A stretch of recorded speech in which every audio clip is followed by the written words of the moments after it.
Hi Capricorn, welcome. This is your reading. Be open-minded po, hindi po halos lahat makaka-resonate kaya piliin nyo na lamang. And thank you nga po pala sa mga nag-subscribe, lalo na sa mga bumabalik. Marami pong salamat. Start na ako, give me the message for Capricorn.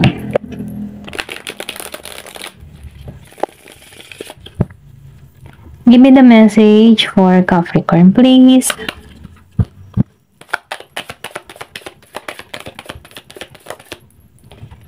Meron ka ditong Ace of Wands. Yan.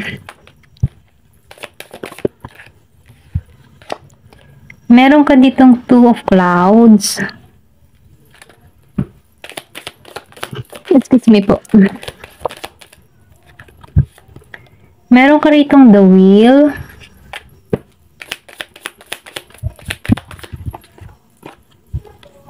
Then, meron ka ditong Darkness.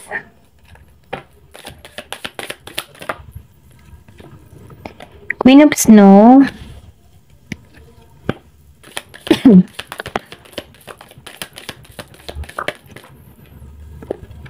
Wow, meron kang Ten of Wands.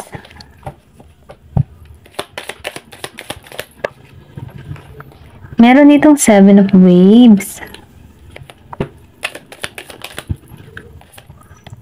And Three of Wands. Okay?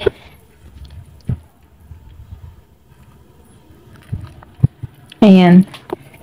Nakikita ko dito, no? Sinasabihan ka dito, huwag ka mawala ng pag-asa kung meron ka mga hinihiling na hindi pa nasasakatuparan. So, dito sa Ace of Wands, sinasabihan ka dito, maniwala at manali ka lang sa Kanya, sa taas, okay? Kay God, kay Jesus, maniwala ka lang sa Kanya kasi siya yung source eh. Kung ano man yung mga gusto mong mangyari o marating sa buhay mo, magtiwala ka sa process ni God kasi siya yung magbibigay sa'yo na hindi mo akalain parating sa'yo, okay? Kasi nakikita ko dito sa The Wheel, okay? Kasi meron ditong The Wheel. Kumbaga, nasa iyo yung magandang kapalaran, okay? Yung iba sa inyo, no? Kung meron ka mga problema or kung meron ka nais na matupad sa iyong mga pangarap, kung hindi pa ito nasasakatuparan, kung may hinihiling ka man dito, sinasabihan ka dito na huwag kang mawawalan ng pag-asa. Magtiwala ka lang. Then sa inyo, no, nakikita ko yung iba sa inyo, meron kayong kadiling dito na malayo kayo sa bawat isa, okay? Need ng travel para makapunta, okay? Pero ganun pa man, nakikita ko dito yung pagkikitang muli or yung union ninyong dalawa. Nafe-feel ko dito yung magkaibahan na sa ibang bansa, din narito sa Pilipinas, ano, meron dito ang distance sa inyong dalawa. Kung ikaw man ay nasa LDR situation, nakikita ko dito yung pagbubuklod-buklod, pagsama-sama ng pamilya dahil lumabas ang Ten of Wands. Kumbaga, no, meron ditong kaligayahang naghihintay sa'yo na kung saan magiging kang masaya para rito. Nakikita ko rin dito, no, na nagiging kang malinaw para sa sitwasyon na to kung nasa LDR situation ka. Nakikita ko dito yung malinaw na pag-iisip mo sa connection na to, malinaw kang dumiskarte, okay? Then dito, no, sa darkness, kung ikaw man ay nakaranas ng masakit na yung alam mo yun, masakit na nakaraan, ayan, masakit na nakaraan kasi meron ditong darkness na kung saan maybe before nahirapan ka din na hindi malinaw para sa iyong lahat sa connection na to or kung bakit nagkalayo dito sa the darkness, ano. Pero ganun pa man, nakikita ko dito na nagiging klaro na para sa iyo ang lahat dito sa Queen of Snow. Kumbaga, nagiging kang matalino dito sa pagpapasya, kinat mo na yung mga taong hindi karapat-dapat para sa'yo, kumbaga yung mga toxic, kahit mga friends or mga tao na nagpapabigat sa iyong kalooban. Kumbaga, hindi ka nakikipag-deal para rito. Ito lang yung nakikita ko. Dahil dito, no, sa darkness, nagiging klaro na para sa iyong lahat. Nagkakaroon ka dito ng pangunawa. At nakikita ko dito yung pinoprotektahan mo na yung sarili mo. Kumbaga, grounded ka para rito. Then dito, no, sa Seven of Waves, nakikita ko dito na maybe nahirapan ka din sa sitwasyon mo dito kasi meron ka din darkness din lumabas ng Seven of Waves. Pero ganun pa man, nakikita ko dito na naalisan mo to, okay? And nakikita ko dito meron mga problema kang naranasan dito, nalampasan mo to, na-overcome mo tong lahat. Dahil dito, ito yung naghihintay sa'yo, no? Kumbaga, Dito sa Three of Wands, kung naghihintay ka man ng travel or naghihintay ka, no, patungo, or kung ikaw man ay may apply, naghihintay ka, nakikitaan ko dito na meron ditong parating patungo sa'yo. Kaya lang, sinasabihan ka dito, mag-tsaka ka lang, huwag kang masyadong mainip, no, kasi parating ito, okay?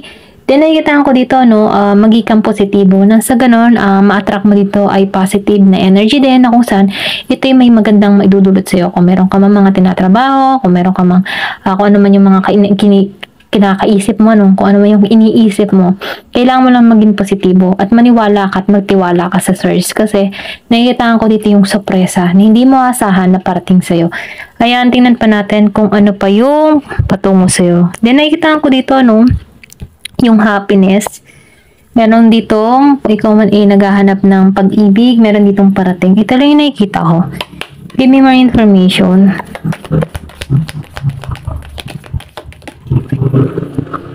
Three. So, nakikita ko, meron talaga, yung iba sa inyo, nagkaroon dito ng family affair or merong paghihiwa-hiwalay or nagkaroon ng conflict ang bawat pamilya. Pero ganun pa man, nakikita ko dito na may magkakaayos, may magkikita eh. Pwede rin sabihin na nagkaroon kayo ng family affair dahil malayo kayo sa bawat isa. Okay? Give me more information. Seahorse, family matters. Talagang family, ano? Nakikita ko dito na meron ditong may kipagkasundo. Mahalaga para sa kanya yung pamilya. Okay? Napifeel ko dito na matatapos na to. Kung meron kayong mga hidwaan, mga kapatid, kaguluhan, ano, or may away, tampuhan, mga ganyan. Matatapos to, masusolve to kasi magkakaroon dito ng clarity. Okay? Give me more information. Then, meron ditong diamond. Meron magbibigay sa'yo. May regalo kang marireceive. Okay? Pwede rin sabihin, ano, kasi nakikita ko dito may union. May pagkikita. So, napipil ko dito na meron ditong sorpresa. Or pwede rin sabihin, meron ditong magbigay sa'yo ng regalo. Okay, may pasalubong, mga ganun ba? Then, meron ditong April. Pwede rin sabihin, ano, ngayong April na to, okay? May mangyayari. May magandang magaganap, okay? Sa tagsibol. Then, meron ditong wedge. So, sinasabihan ka dito, mag-ingat ka din, ano? Kasi meron ditong mga tao sa paligid mo na gustong kunin kung ano yung meron ka. Kumbaga, ano, nainggit. Ganyan. Ayan, tumalsik to. So, lumabas ang pack. So, confirmation dito sa wedge. Meron talagang tao na may pagka-sneaky. Okay? Kumbaga, itong tao na ito, inaagaw niya lahat kung ano yung meron ka. Or pwede rin sabihin na kapag idea mo, pinukuha din niya. Kung halimbawa, meron kang gustong gawing business, sinabi mo siya dito sa tao na ito na wala kang idea na ganito pala ugali na ito, no? Nafe-feel ko yung ginagaya niya. Ginagaya niya kung ano ka, okay? Kung ano yung mga plano mo. Or pwede rin sabihin yung iba sa inyo, ginagaya yung pananamit mo, okay? Mga ganun ba?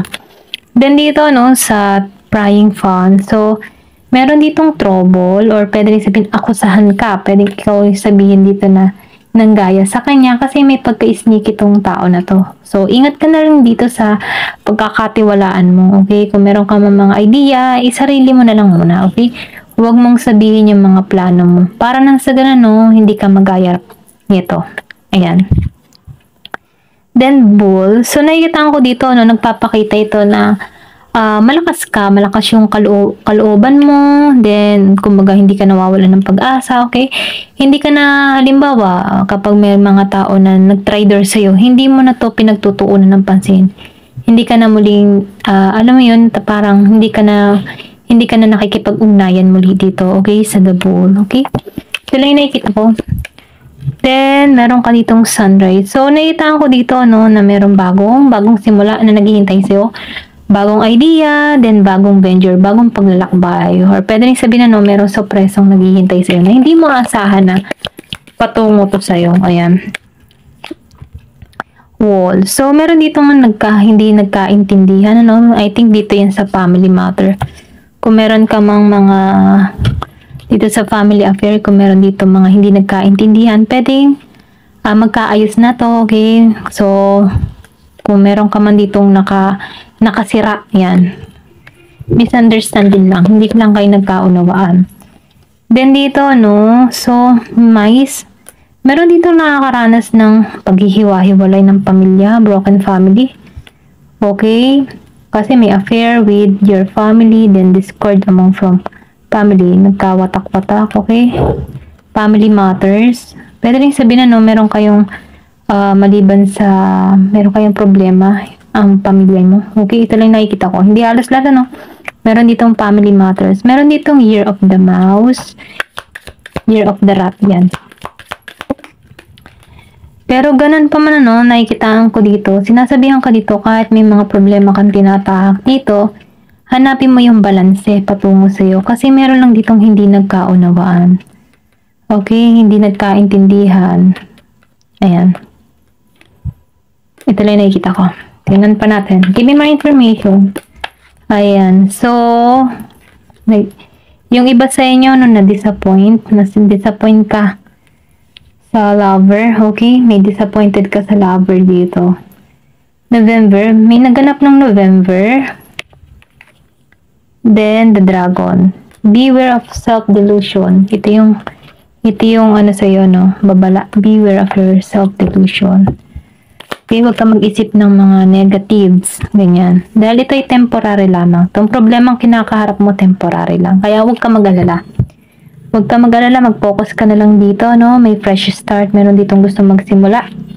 At may regalong patungo sa'yo. Meron ding April. Give me more information. Haystack. So, sinasabihan ka dito, no? Kung ano man yung ginawa sa'yo, okay, babalik din dun sa tao na yun. Kumaga, may karma dito eh. Kung ano man yung ginawa sa'yo, patungo din yun. Kung ikaw man ay dinaya, niloko, no? Then, yung iba sa inyo may secret admirer. Meron may lihim na nagkakagusto sa inyo. So, yung iba naman na involved with the law. Okay? Kung meron kayong family matter, pwede rin sabihin, ano, na dumating to sa law. Okay? Yung mga problema nyo about family. Ayan. Ito lang yung nakikita ko. Meron dito hindi nagkaintindihan, family matter, involvement sa law, okay? Pwede mga mapamana-mana, baka ganun. Sila nakikita ko. Pwedeng sa larangan ng pamana, hindi nagkaunawaan, mga ganyan. Hindi nagkaintindihan, okay? Na kailangan pa ng law para rito. Ito rin nakikita ko. Or pwede rin sabihin yung iba sa inyo, need ng annulment, mga ganun ba, okay? Kasi meron ka ditong disappointment sa pag-ibig. Ayan, nasa na yun? Basta na-disappoint ka dito. Ayan, ito. Disappointment sa pag-ibig. Ayan, kung ikaw man idinaya, niloko, then may disappointment. Hindi halos lahat makaresonate, pero ganun pa man, ano, meron ditong magandang balita patungo sa'yo. Ayan. Meron ditong announcement. Shield. So, ikaw, ano, nakikitaan ko dito, pinaprotektahan mo lang yung sarili mo. Pwede rin sabihin dito sa law, pinoprotektahan mo yung sarili mo. Huwag ka mag-alala, success ang naghihintay sa'yo. Ikaw yung magtatagumpay dito. Then, pinoprotektahan ka din dito ng taong ito, okay? Meron kang kaibigan na totoo. Bagamat meron din ditong tuso, okay? May tuso, mandaraya, sneaky energy siya. Meron ka din ditong tao na totoo. Year of the dog, magtatagumpay ka rito. Kung ikaw man ay inakusahan yan. Inakusahan, meron dito sa law, ikaw yung magtatagumpay kasi dinidepensahan mo yung sarili mo. Okay, nasa yung sunrise. Then, meron kang gift na ma-receive. Yan. Kung ginawan ka ng hindi maganda, sa kanila lang din ang tama nito. Then, announcement. Merong balitang patungo sa'yo. Ayan. Hanggang dito na lamang po. Thank you for watching and love and peace.